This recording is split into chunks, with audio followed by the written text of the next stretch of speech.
Let's get into your personal life and what happened to you. You survived a 40-foot fall. That's an experience that can certainly break the majority of us, right? Like, you can no longer walk. Yeah, I've been living as a paraplegic for almost 8 years now. Right. So how does that shape you? Can you walk us through that experience that happened in your life? We're talking about how everything that we perceive, we're bringing it into our own reality. Why would you bring such an experience into your own reality, right? Like, I'm sure that you've sat and questioned that many, many, many times. Yeah, yeah, I have. I have my 10,000 plus hours in contemplation into that. And before I got injured, not long before, I had surrendered to God. And I said, you know what? I'm in.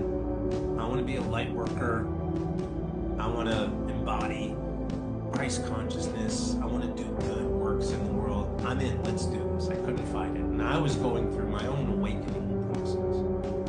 And it was very confusing to me because people around me weren't going through it. And I was married. My wife wasn't going through it. My friends weren't going through How old it. were you at this time, at this point?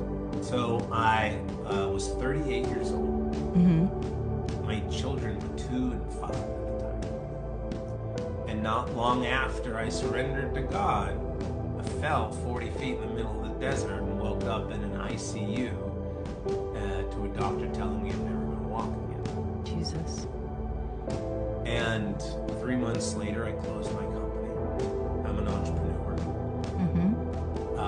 So I re-entered the world 3 months in the hospital and rehab, just on my back for the first month.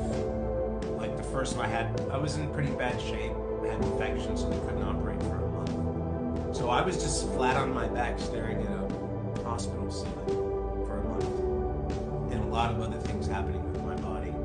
And everything is, I'm watching my body dissolve. I'm watching my legs dissolve. And then training, now I'm re-entering the world. At 38, like in my peak, on a wheelchair, to a world